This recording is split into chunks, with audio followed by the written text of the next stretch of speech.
السلام علیکم ورحمۃ اللہ۔ بسم اللہ الرحمن الرحیم۔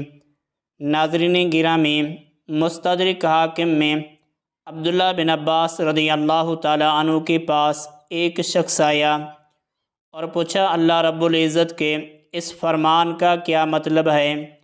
ترجمہ: اللہ ہی ہے جس نے 7 آسمان پیدا فرمائے اور زمینیں بھی آسمانوں کے مثل پیدا فرمائی۔ آپ رضی اللہ تعالیٰ عنہ نے فرمایا کہ اگر میں اس کی تفسیر بیان کروں تو تم کفر کر بیٹھو گے۔ پھر فرمایا 7 زمینیں ہیں، ہر زمین میں تمہارے نبی جیسا ایک نبی، تمہارے آدم جیسا ایک آدم، تمہارے نوح جیسا ایک نوح، تمہارے ابراہیم جیسا ایک ابراہیم، اور تمہارے عیسیٰ جیسا ایک عیسیٰ ہے۔ اس روایت کی سند کو علماء نے صحیح فرمایا ہے، اگرچہ معنوی اعتبار سے کلام کیا ہے، مگر اس کی کچھ صحیح تعویلات بھی ہیں۔ مثلاً وہاں زمینوں پر مخلوق آباد ہے جن کا نظام بالکل ہمارے جیسا ہے۔ ان کے سب سے پہلے باپ کا نام آدم علیہ السلام ہے اور آخری نبی کا نام محمد صلی اللہ علیہ وسلم ہے، یا یہاں سے آدم، ابراہیم، موسیٰ، محمد نام کے جنات وہاں جا کر تبلیغ کرتے ہیں، یا یہاں کے اکابر اولیاء وہاں جا کر اسی نام سے مشہور ہے۔ جدید سائنسی نظریات کو دیکھا جائے تو وہ بھی ایسے سیارے تلاش کرنے کے چکر میں ہیں جہاں ہم جیسے لوگ آباد ہوں۔ اسی سلسلے کی دنیا کی سب سے بڑی لیبارٹری سیرن نے بھی اس پر کام شروع کر رکھا ہے اور بلیک ہول تلاش کرنے کی ذمہ داری اٹھا رکھی ہے۔ بلیک ہول دوسری دنیا میں جانے کا ایک دروازہ مانا جاتا ہے، تو شریعت اور سائنس دوسری دنیا کے وجود کے لحاظ سے ایک نقطے پر متفق ہوتے نظر آتے ہیں۔ تفسیر طبری میں ہے کہ 7 زمینیں ہیں اور ہر ایک زمین سے دوسری زمین تک کا فاصلہ 500 سال ہے۔ اس حساب سے اگر ہم فرض کریں کہ انسان کے چلنے کی رفتار 3 کلومیٹر فی گھنٹہ ہے تو 5 سال کا سفر ہوگا، یہ 13 ارب کلومیٹر ہوں گے، یعنی ایک زمین سے دوسری زمین کا فاصلہ 13 ارب کلومیٹر کا ہوگا۔ ظاہر سی بات ہے انسان ابھی اتنی تیزی سے سفر کرنے کے قابل نہیں ہوا کہ 13 ارب کلومیٹر سفر طے کر سکے، اسی لیے دوسری دنیا میں جانے سے محروم ہے۔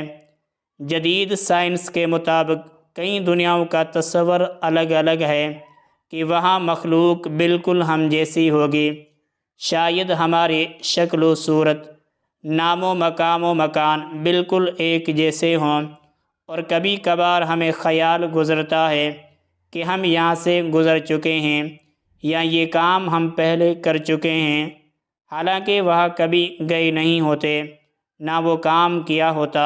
تو یہ خیال گزرنا اس لیے ہوتا ہے کہ شاید ہمارے اسی ہم نام و ہم شکل شخص کے ساتھ وہ بیت چکا ہو اور ہمارے ساتھ بعد میں پیش آ رہا ہو۔ کسی دنیا سے ہم آگے ہیں، کوئی ہم سے آگے ہوگی، مگر یہ یاد رکھیں ہماری دنیا سب زمینوں کا مرکز و محور ہے، کیونکہ جناب حضرت محمد مصطفیٰ صلی اللہ علیہ وسلم کی تشریف آوری یہاں ہوئی ہے اور آپ خاتم النبیین ہیں۔ بہرحال عرائس المجالس میں امام ثعلبی نے 7 زمینوں کے نام بیان کیے ہیں۔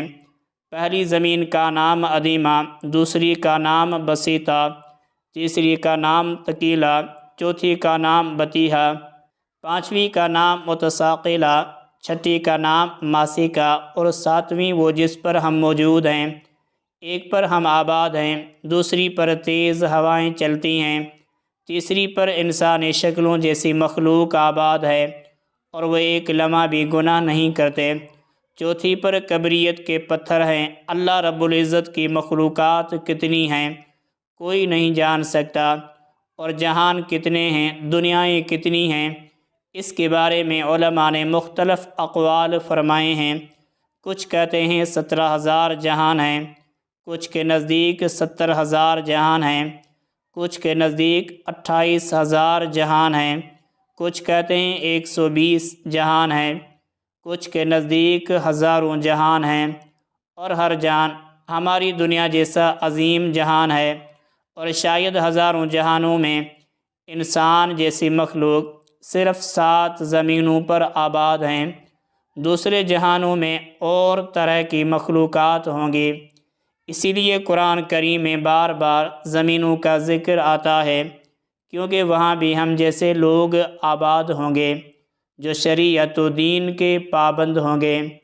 اتنی بڑی کائنات کا مالک و خالق ایک ہی ہے، وہی معبود برحق ہے، اور اس نے ساری کائناتیں، سارے جہاں اپنے محبوب صلی اللہ علیہ وآلہ وسلم کے لیے بنائے ہیں، اور ہمارے آقا صلی اللہ علیہ وآلہ وسلم کو سب جہانوں کے لیے رحمت بنایا ہے، جیسا کہ قرآن کریم میں واضح فرما دیا، وَمَا أَرْسَلْنَاكَ إِلَّا رَحْمَةً لِّلْعَالَمِينَ۔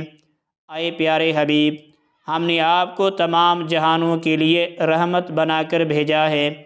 اب مخلوقات خربوں میں ہو اور جہان لاکھوں میں ہو، سب کے لیے رحمت ہمارے ہی نبی صلی اللہ علیہ وآلہ وسلم ہیں۔